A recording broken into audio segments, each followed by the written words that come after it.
The gunshot echoed through the vast expanse of the Montana wilderness, startling a flock of birds into flight as Tessa Thompson's horse reared beneath her. It was 1878, and the harsh reality of frontier life had just announced itself with deadly precision. Tessa pulled hard on the reins, struggling to control her panicked mare while scanning the horizon for the source of the shot. She hadn't expected trouble on her weekly journey back to Delta from the neighboring homesteads where she delivered medicines and care as the town's only trained nurse. The second shot came closer, sending dirt spraying near her horse's hooves. Heart pounding, Tessa urged her mare forward, abandoning the main trail for the cover of a nearby cottonwood grove. Her medical bag bounced against her side as she rode, the precious contents rattling inside supplies she couldn't afford to lose in a territory where the nearest doctor was 2 days' hard ride away. "Miss, help." The voice was weak, but unmistakably desperate. Tessa reined in her horse, years of medical training overriding her fear.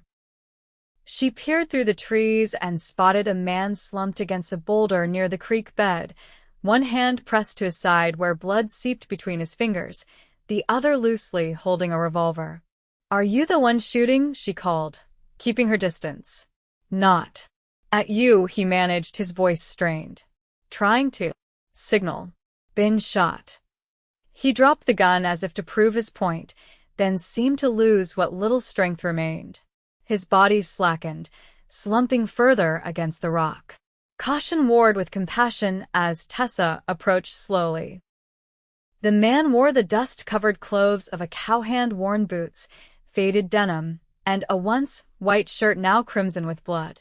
His face was partially hidden beneath a wide-brimmed hat, but she could see he was young, perhaps in his late 20s, with several days' growth of beard darkening his jaw. Tessa dismounted, tethering her horse to a nearby branch before approaching.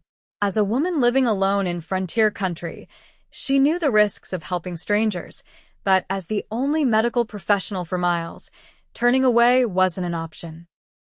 "I'm Tessa Thompson, a nurse from Delta," she said, kneeling beside him. "I need to see your wound." The man's eyelids fluttered, revealing pain-glazed blue eyes. "Wade Irving," he mumbled. "Much obliged, madam." He tried to shift to give her better access to his wound, but grimaced sharply. "Don't move," Tessa instructed, opening her medical bag. She gently moved his hand away from his side, tearing the blood-soaked fabric to reveal an ugly bullet wound. "This needs proper attention." "Who shot you?" "Rustlers," Wade managed through clenched teeth. "They took my cattle. I tracked them." "Ambush." Tessa worked quickly, cleaning the wound as best she could.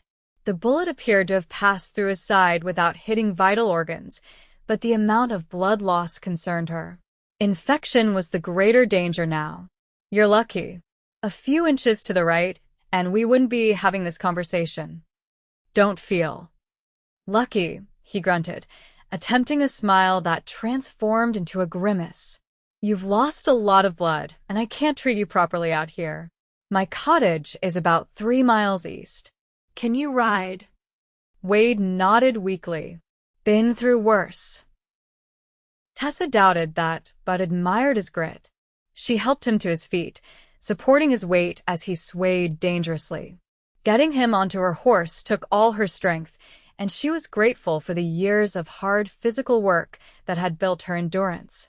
She mounted behind him, one arm securely around his waist to keep him from falling as they set off toward Delta. By the time they reached her small cottage on the outskirts of town, Wade was burning with fever, barely conscious. Tessa's neighbor, elderly Mr. Finch, spotted them approaching and hurried to help. "Good Lord, Tessa, what have you gotten yourself into now?" he asked, helping her ease Wade from the saddle. "Found him shot by the creek. Rustlers," he said. Between them, they managed to get Wade inside and onto the bed in her spare room. "Would you mind fetching Dr. Miller if he's in town?" Mr. Finch shook his head. "Doc left yesterday for Helena. Won't be back for at least a week." Tessa's heart sank. Then I'll need clean water, lots of it. And if Mrs. Finch could spare some of her willow bark tea, I'd be grateful. Once alone with her patient, Tessa worked methodically to undress and properly clean Wade's wound. The bullet had indeed passed through, which spared her the dangerous task of extraction, but the exit wound was ragged and angry-looking. She stitched both entry and exit carefully, her trained hands steady despite her concern. Wade drifted in and out of consciousness, occasionally murmuring incoherently. By nightfall, the fever had taken firm hold. Tessa bathed his face and chest with cool water, administered willow bark tea when he was lucid enough to swallow, and maintained a vigil at his bedside. As she worked, she studied him more closely. His hands were calloused from hard work, but his features held a certain refinement beneath the stubble and grime. This was no ordinary cowhand. There was an education in his speech when he was briefly conscious, and the quality of his gun and boots, despite their wear, spoke of better circumstances than most drifters. Through the long night, Tessa fought against the fever that threatened to claim him. She changed the poultices, reapplied cooling compresses, and spoke softly to him when nightmares seemed to take hold. By dawn, she was exhausted but determined. She had lost patients before and refused to lose this stranger, who had literally fallen into her care. The second day brought no improvement. Wade's fever raged higher, and Tessa began to fear the worst infections spreading through his bloodstream. She prepared stronger remedies from her carefully maintained supply of medicinal herbs, forcing small amounts between his parched lips. "Fight, Mr. Irving," she urged, wiping his brow for the 100th time. "You survived the shooting. Don't let the fever win." That evening, Sheriff Daniel Hayes stopped by, hat in hand. "Heard you've got a patient, Miss Thompson. Anything I should know?" Tessa briefed him on finding Wade and his mention of rustlers. "He hasn't been coherent enough to tell me more." The sheriff nodded thoughtfully. "There's been reports of a gang working this area. Been hitting isolated ranches, stealing cattle and horses." He glanced toward the bedroom door. "Any idea which spread he's from?" "None. All I know is his name, Wade Irving." Recognition flashed across the sheriff's weathered face. "Irving? Could be one of the Irving brothers from the Diamondback Ranch, north of here. Good men. Their pa was a founding member of the Territory's Stockmen's Association before he passed last winter." He settled his hat back on his head. "I'll ride out there tomorrow. Let them know what happened." After the sheriff left, Tessa returned to her patient. Wade was restless, muttering about cattle and someone named Sarah. His fever-bright eyes opened occasionally, but focused on nothing, seeing phantoms from his past rather than the room around him. On the third day, Tessa began to despair. The infection showed no signs of retreating despite her most aggressive treatments. Wade had stopped taking fluids, and his breathing had grown labored. She sat beside him, her own exhaustion nearly overwhelming after 3 nights with minimal sleep. "Don't you dare die on me," she whispered, taking his hand. It was an unprofessional admission, but in the privacy of her cottage, she allowed herself the truth. Something about this man's quiet strength, even in unconsciousness, had touched her. "I've done everything I know to do. The rest is up to you." As if in response, Wade's fingers twitched against hers. His eyes opened clear for the first time in days. "Water," he rasped. Tessa nearly dropped his hand in surprise. She quickly poured water from the pitcher beside the bed, supporting his head as he drank greedily. "Easy," she cautioned. "Small sips or you'll make yourself sick." He complied, his gaze now fixed on her face with remarkable lucidity. When he'd had enough, he sank back against the pillows, clearly exhausted by even this small effort. "You saved me," he murmured, his voice rough from disuse. "You're not saved yet, Mr. Irving." The fever could still return. A ghost of a smile touched his cracked lips. "Wade," he corrected. "And I'm too stubborn to die, Miss Thompson." "Tessa," she replied automatically, unable to maintain professional formality with a man she'd been tending so intimately for days. And stubbornness has nothing to do with surviving infection. Begging your pardon, but in my experience, it has everything to do with it. His eyes began to drift closed again, the brief moment of clarity fading as exhaustion reclaimed him. Just before sleep took him, he caught her hand. "Don't leave yet," he whispered, the words barely audible as consciousness slipped away. Tessa remained at his side, her hand still caught in his, her heart inexplicably racing at his simple request. "I won't," she promised, though she wasn't sure he could hear her. "I'll be right here." True to the pattern of the past days, Wade's fever broke that night in a drenching sweat that soaked the bedding. Tessa changed the linens with practiced efficiency, relieved to find his skin cooler to the touch. By morning, he was sleeping naturally, his breathing even and deep.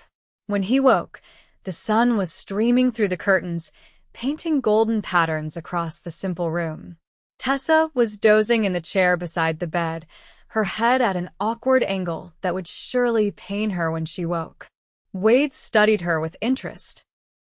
His nurse was younger than he'd initially thought, perhaps 25, with rich brown hair escaping from a once neat bun.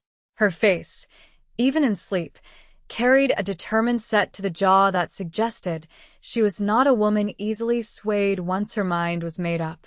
As if sensing his scrutiny, Tessa stirred, blinking away sleep before her eyes focused on him. Seeing him awake, she straightened immediately, professionalism overriding her obvious fatigue. "Good morning, Mr. Irving. How are you feeling?" "Like I've been trampled by a herd of longhorns, but considerably more alive than I expected to be." He attempted to sit up and winced at the pull of stitches. "Please don't undo all my hard work," Tessa admonished, adjusting pillows to help him find a more comfortable position. "You've been very ill." "How long have I been here?" 4 days. The fever broke last night." Wade looked shocked. 4 days? My brother will think I'm dead.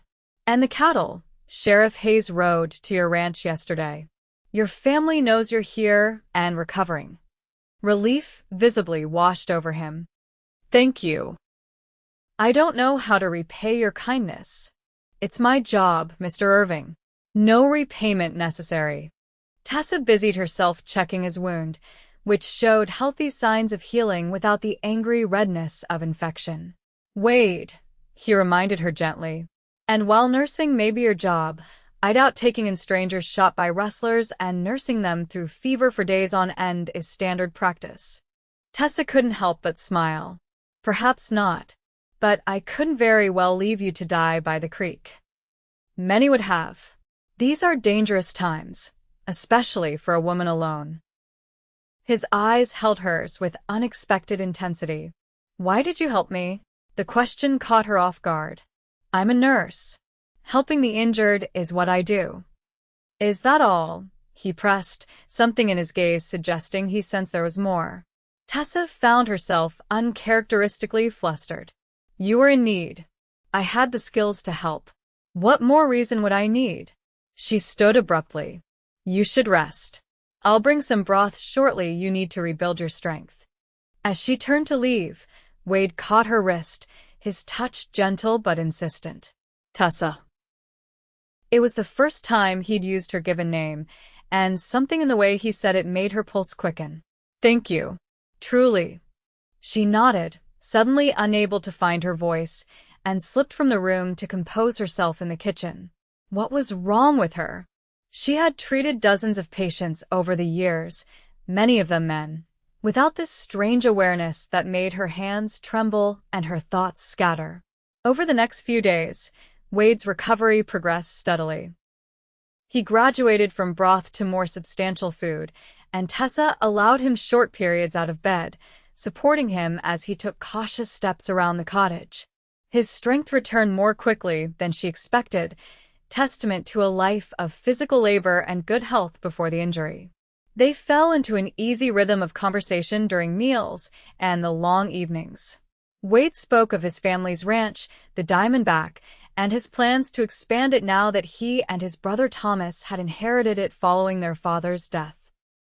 Tessa shared stories of her journey west after training as a nurse in Boston, and how she'd come to settle in Delta 3 years ago when the town desperately needed medical care. "What brought you to Montana in the first place?" Wade asked one evening as they sat before the fire. "It's a hard life for anyone, but especially a woman alone." Tessa hesitated and used to sharing personal details with patients. But Wade had become more than a patient in these quiet days of recovery. "My fiancé," she finally said. "James was determined to make his fortune in mining. We were to marry once he established himself." She paused, the old grief still present but dulled by time. "He died in a mine collapse 6 months after arriving. I was already on my way west when I received word." "I'm sorry," Wade said simply, the sincerity in his voice warming her. "It was 5 years ago. I had my nursing skills and found I was needed here." She looked up to find him watching her intently. "What about you? No wife waiting at the Diamondback?" A shadow crossed his face. "No. There was someone once. Sarah. We grew up neighboring ranches. Always assumed we'd marry someday." His mouth twisted in a rueful smile. She decided a banker's son in Helena offered more comforts than a rancher's life. "Her loss," Tessa said before she could stop herself, then flushed at her boldness. Wade's smile deepened, transforming his face in a way that made her heart beat faster. "That's mighty kind of you to say." The moment stretched between them, charged with something neither was quite ready to name. Tessa broke it first, rising to tend the fire though it needed no attention. "Your brother will be arriving tomorrow to take you home," she reminded him. "You should rest well tonight." Wade nodded, but his expression suggested disappointment. "Of course. I've imposed on your hospitality long enough." "It hasn't been an imposition," Tessa assured him, surprising herself with her honesty. "It's been nice having company." The admission cost her something in professional distance, but she couldn't regret it when she saw the warmth that returned to his eyes. The next morning brought Thomas Irving to Tessa's door, leading 2 horses and carrying clothes for his brother. The family resemblance was striking, the same tall frame and blue eyes, though Thomas lacked the quiet intensity that distinguished Wade. "Miss Thompson, I can't thank you enough," Thomas said, shaking her hand vigorously. "The sheriff told us what happened. If you hadn't found him—" "I'm just glad I was passing by," Tessa replied, uncomfortable with gratitude for simply doing what any decent person would do. Wade emerged from the bedroom, dressed in the clean clothes his brother had brought. Though still moving carefully to protect his healing wound, he looked remarkably recovered, a far cry from the half-dead man she'd hauled to her cottage days earlier. "Ready to go home, brother?" Thomas asked, clapping Wade gently on the shoulder. "Ready enough," Wade answered, his eyes finding Tessa's. "Though I've had excellent care here."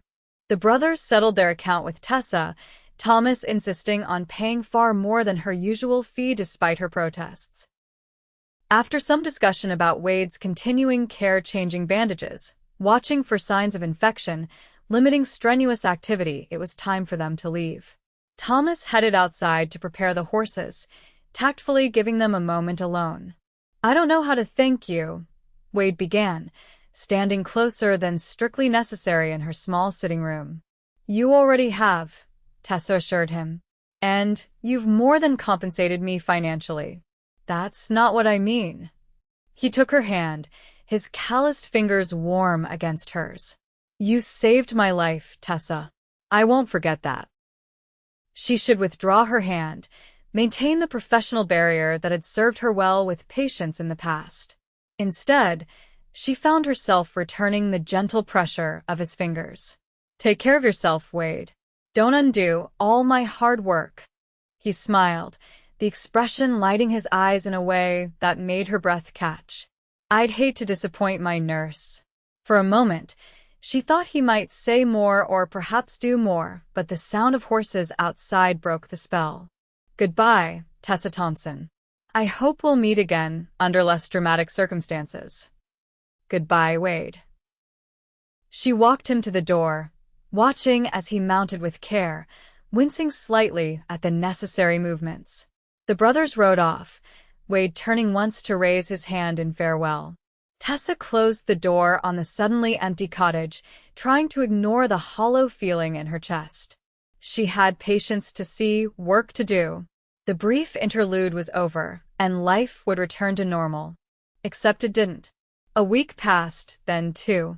Tessa resumed her regular routines, visiting homesteads to deliver babies and treat illnesses, tending to the everyday injuries and ailments of Delta's residents.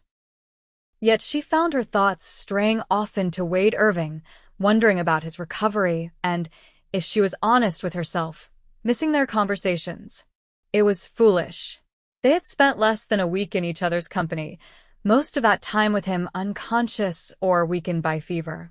Whatever connection she'd imagined between them was likely one-sided, born of professional concern and perhaps loneliness.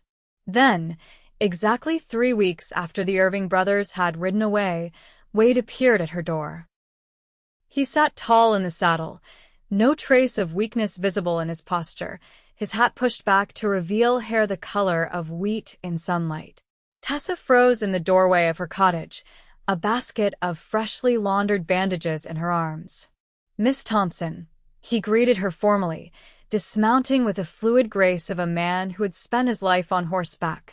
"I hope I'm not intruding." "Not at all," she managed, finding her voice. "Are you unwell? Has your wound reopened?" A smile tugged at his mouth. "I'm in perfect health, thanks to your excellent care. I came to invite you to dinner." "Dinner?" Tessa repeated, caught completely off guard. "At the Diamondback. My family would like to properly thank you for saving my life." He hesitated, something vulnerable flashing in his eyes. "And I'd like to see you again, under those less dramatic circumstances we mentioned." Tessa knew she should refuse. Professional boundaries existed for a reason, and she had always been careful to maintain them. Yet the words that came out were, "I'd like that." Wade's smile widened, genuine pleasure lighting his features. "Excellent. Would Sunday be convenient?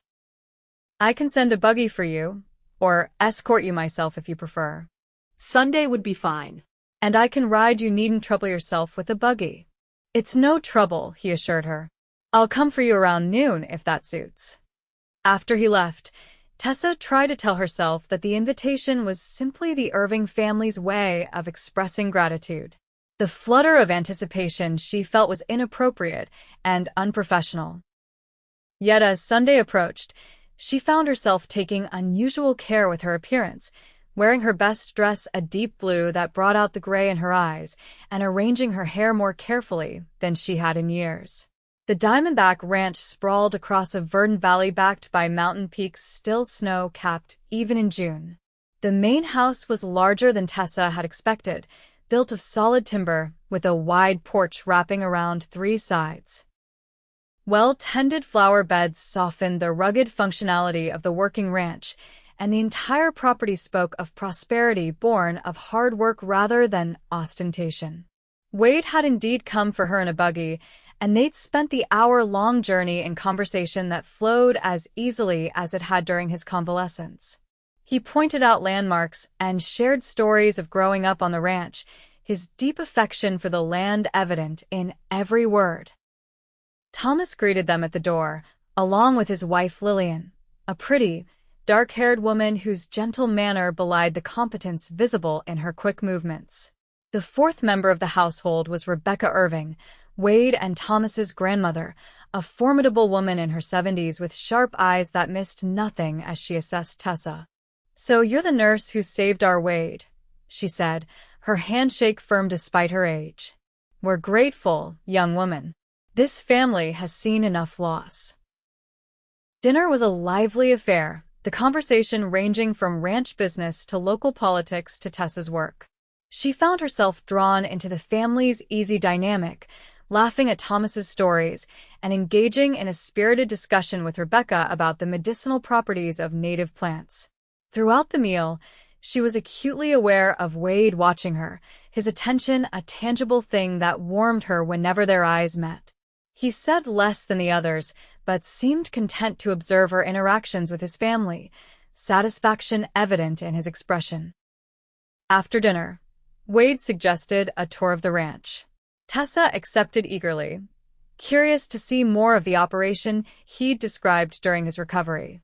They walked first to the barns and corrals, where Wade showed her the prize bulls he was using to improve the herd, then continued to a ridge overlooking pastures where cattle grazed contentedly in the late afternoon sun. "It's beautiful," Tessa said honestly, taking in the vista of mountains, meadows, and the silver ribbon of a river in the distance. "I can see why you love it. My father used to say that a man who owns land like this is wealthier than any banker or railroad tycoon." Wade's voice held pride and a touch of reverence. "I believe it more with each passing year." They stood in companionable silence for a moment, the breeze carrying the scent of pine and wildflowers. Wade turned to her, his expression suddenly serious. "I didn't just invite you here so my family could thank you, Tessa." Her pulse quickened at the admission. "I suspected as much. When I was fevered, I had dreams, terrible ones mostly, about the attack and things from the past." He stepped closer. "But there was a constant in your voice, keeping me tethered to the world. Even before I knew who you were or could see your face clearly, I knew I didn't want you to leave." "I remember," she said softly. "You asked me to stay. And now I'm asking again, in a different way." He took her hand, his touch sending warmth cascading through her. "Would you consider seeing me? Properly, I mean. I know there's much to consider: your independence, your practice, the distance between the ranch and town. But I haven't been able to stop thinking about you since I left your cottage." Tessa's practiced reserve, her careful professional boundaries, seemed absurdly irrelevant in the face of his honesty. "I haven't been able to stop thinking about you either," she admitted. The smile that broke across his face was like sunrise over the mountains. "Then you'll allow me to court you?" "Yes." The simplicity of her answer belied the complexity of emotions behind it: excitement, uncertainty, and a hope she'd thought long buried with James's death. Wade's hand moved to cup her cheek, his touch reverent. "May I?" he asked, his intention clear in the way his gaze dropped to her lips. Tessa nodded, words temporarily beyond her as he leaned down to kiss her. It was gentle, questioning, allowing her the space to retreat if she chose. Instead, she responded with a certainty that surprised her, her hand coming to rest against his chest where she could feel the strong, steady beat of his heart, the heart she had fought so hard to keep beating during those fever-racked days. When they parted, Wade rested his forehead against hers. "I've wanted to do that since I woke to find you sleeping in that uncomfortable chair beside my bed." Tessa laughed softly. "That would have been highly inappropriate, Mr. Irving. I was your nurse." "And now?" His eyes held hers, hopeful and warm. "Now I think we're discovering something new," she replied honestly. The courtship that followed unfolded with deliberate care on both sides. Wade rode into Delta twice weekly, sometimes accompanying Tessa on her rounds to outlying homesteads, other times taking her to dinner at the town's single restaurant or for leisurely rides exploring the countryside. Tessa visited the Diamondback on Sundays, gradually becoming a familiar presence in the Irving household. By the end of summer, their attachment was the subject of good-natured gossip throughout the county. The handsome rancher and the dedicated nurse made a striking pair, and their obvious happiness silenced even the most cynical observers. For Tessa, the relationship represented an unexpected second chance.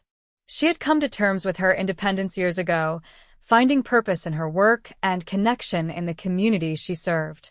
The possibility of partnership, of sharing her life rather than merely building it alongside others, had seemed remote until Wade. Yet challenges remained. Tessa's practice kept her tied to Delta and the surrounding homesteads.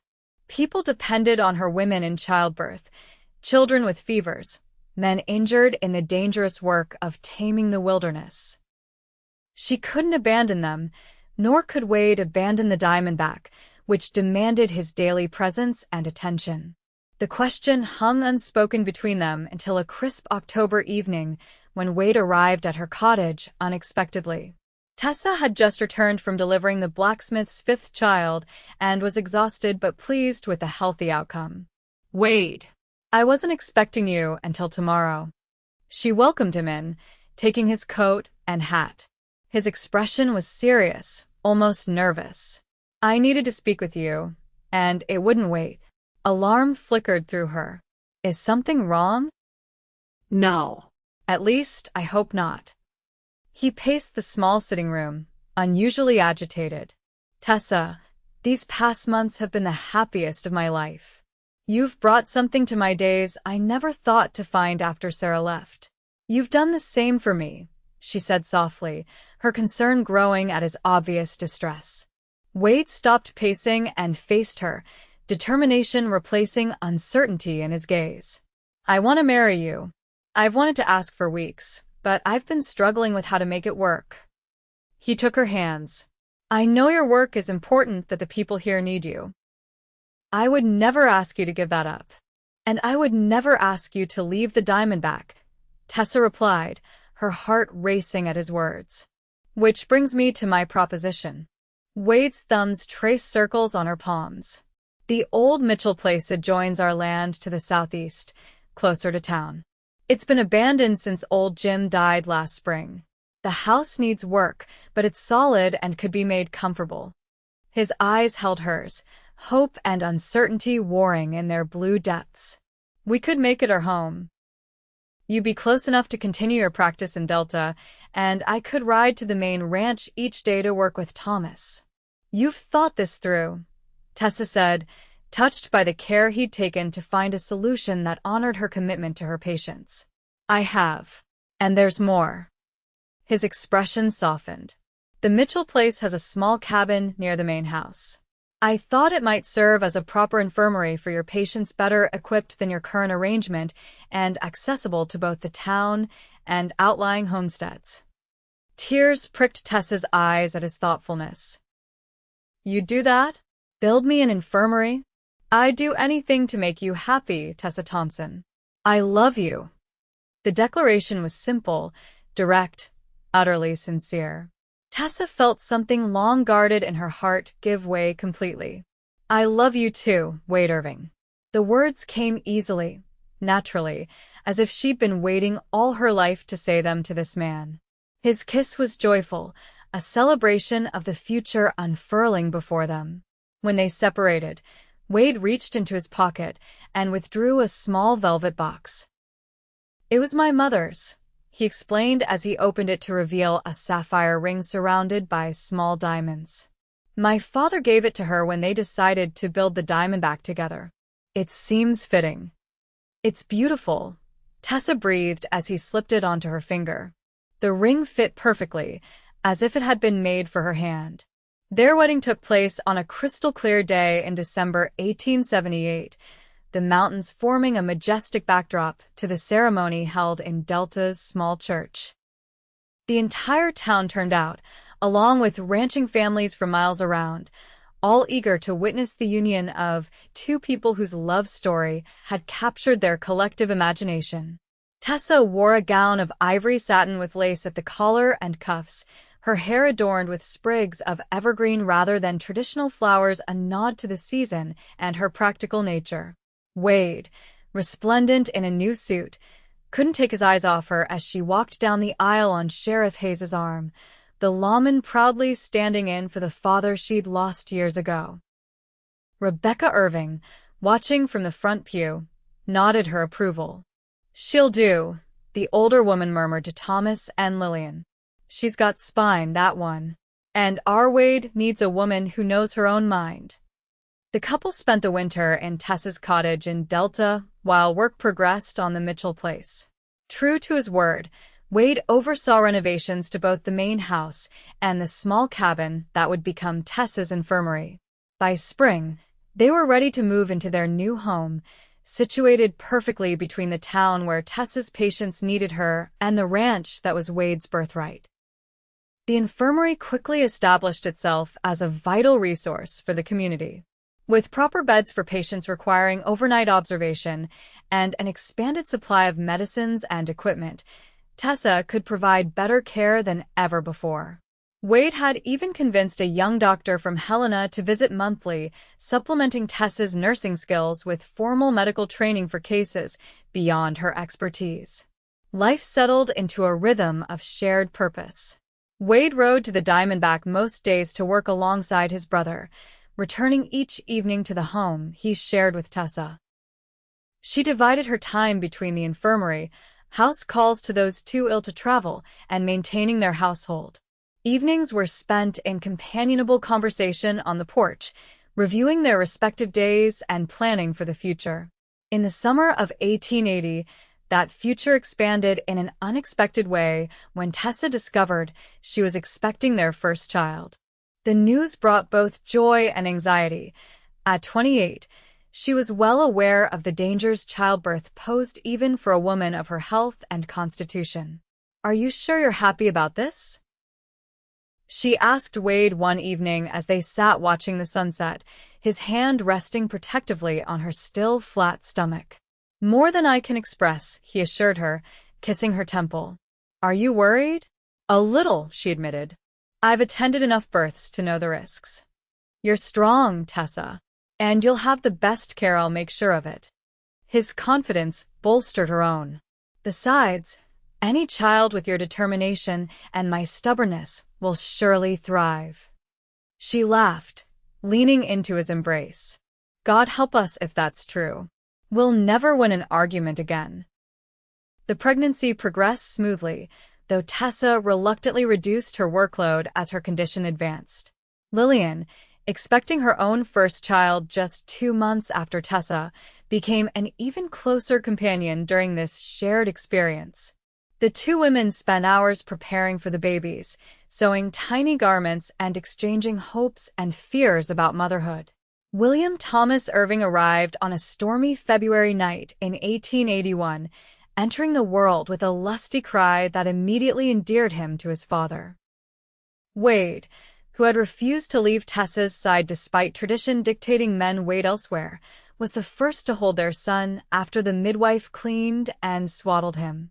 "He's perfect," Wade whispered, tears tracking unashamedly down his cheeks as he placed the infant in Tessa's arms.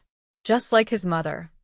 Tessa, exhausted but radiant, touched their son's tiny fingers with wonder. "He has your eyes," she observed, noting the startling blue that would likely darken to match his father's. "And your determination," Wade added with a laugh as the baby latched onto Tessa's finger with surprising strength. "He'll be climbing trees and breaking hearts before we know it." William, soon nicknamed Will by everyone except his grandmother Rebecca, who insisted on proper names, thrived in the loving environment of the Irving family. He was joined 2 years later by his sister, Eleanor Rebecca, a solemn child with her mother's thoughtful gray eyes and her father's weak gold hair. As the children grew, so did the Diamondbacks' prosperity. Wade and Thomas implemented innovative breeding programs and expanded into new markets, establishing the ranch as one of the most successful operations in the territory. Tessa's infirmary became an essential medical facility for the region, eventually employing 2 additional nurses to meet the growing population's needs. In 1885, Montana's bid for statehood was gathering momentum, bringing increased settlement and development to the territory. The railroad reached Delta that summer, connecting the formerly isolated town to larger markets and bringing new opportunities and challenges to the community. One such challenge arrived in the form of Eastern investors interested in consolidating smaller ranches into vast cattle empires. Their representative, a smooth-talking businessman named Harlan Porter, approached the Irving brothers with an offer to purchase the Diamondback for a sum that would have been unimaginable just years earlier. "It's an insult," Wade declared when he returned home after the meeting, his expression thunderous. "Not the money that was generous enough. but the assumption that we'd sell our heritage, our future, for any price.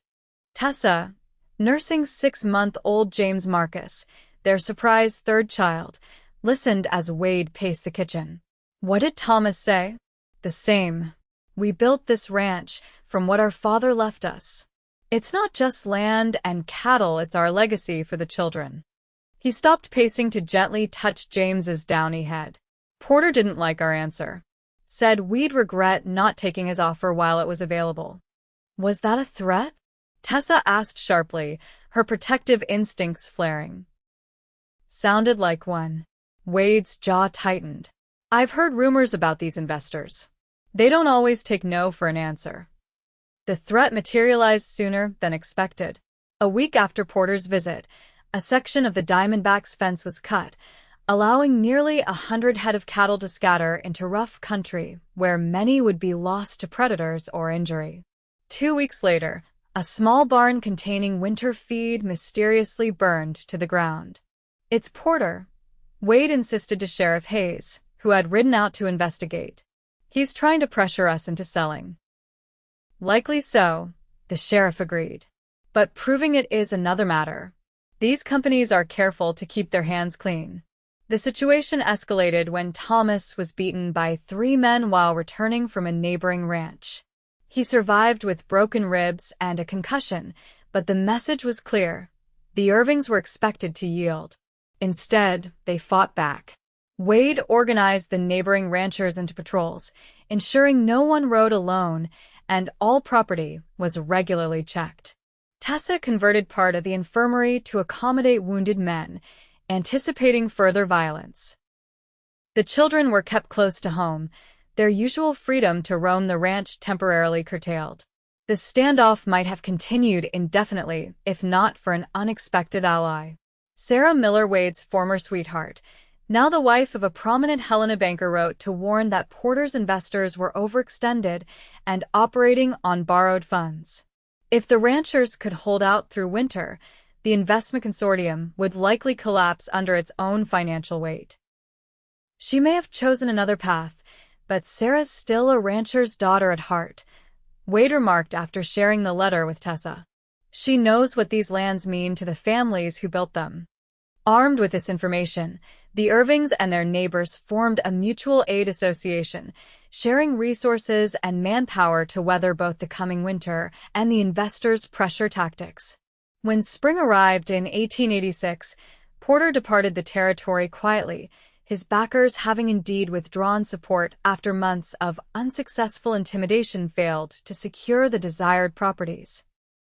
The victory solidified the Diamondbacks' position and Wade's reputation as a leader in the ranching community. When Montana achieved statehood in 1889, he was among those invited to Helena for the celebration, a recognition of his contribution to the territory's development. Would you ever consider running for office? Tessa asked him on their return journey. You have the respect of everyone in the county. Wade laughed, shaking his head. Politics isn't for me. I'm happiest on the ranch, with the land and the cattle. He glanced at her with the same warmth that had drawn her to him from the beginning.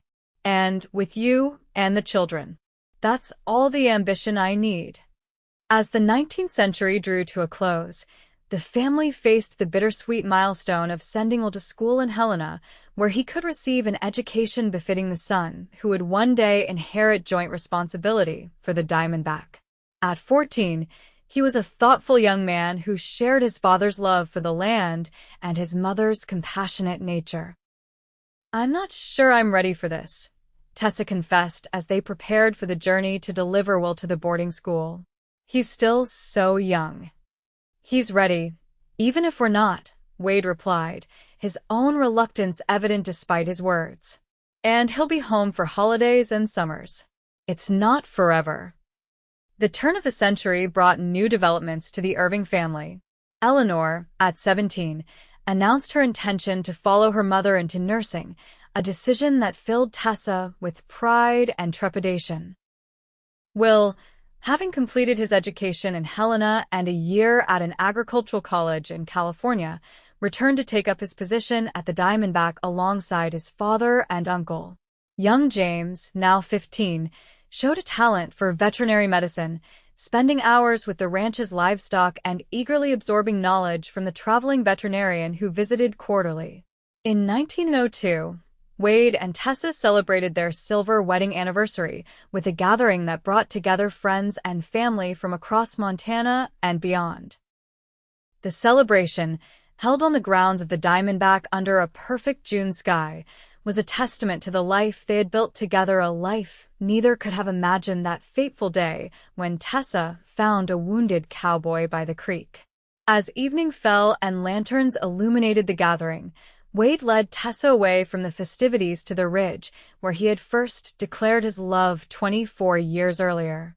The view was unchanged mountains silhouetted against the darkening sky, the river catching the last light of day. "Do you remember the first time we stood here?" he asked, his arm around her waist. "Of course. You asked if you could court me." Tessa leaned into his embrace, comfortable with the familiar contours of his body against hers. "I never imagined then what we would build together." "I did," Wade admitted. "Not the details, perhaps, but I knew from the moment I woke to your voice that you were the one I'd been waiting for all my life. Even when I was scolding you for trying to get out of bed too soon," she teased. "Especially then. Your determination to keep me alive was rather endearing." He turned her to face him, his expression growing serious. 25 years, Tessa. The best years any man could ask for." "There will be many more," she promised, touching the silver now threading through his once golden hair. "God willing," he agreed. From his pocket, he withdrew a small velvet box similar to the one he'd presented her with on the night of their engagement. "I had this made to mark the occasion." Inside lay a gold locket, intricately engraved with their initials and the date of their wedding. When opened, it revealed tiny portraits of their 3 children on one side and a lock of hair from each on the other. "It's beautiful," Tessa whispered, tears blurring her vision as he fastened it around her neck. "Not as beautiful as you."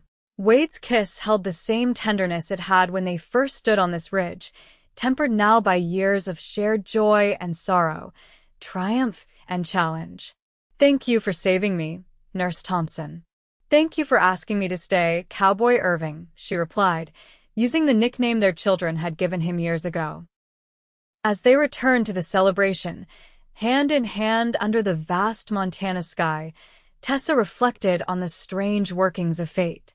A chance encounter, a bullet wound, a fever that nearly claimed the life of a man who had become the center of her world.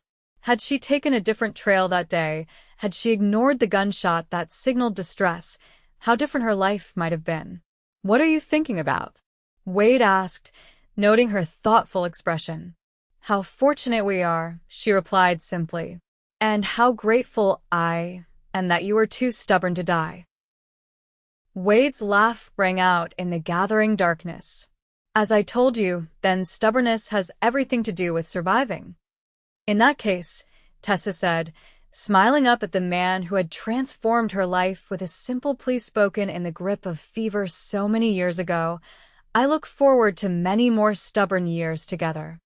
"Count on it," Wade promised, sealing the vow with a kiss as the stars began to appear overhead, witnesses to a love that had begun in crisis but had flourished through a quarter-century of shared purpose and unwavering devotion. The light from the celebration beckoned them back, their family and friends waiting to continue honoring the journey that had begun with a wounded cowboy, a dedicated nurse, and the words that had changed both their lives forever. "Don't leave yet." Tessa never had.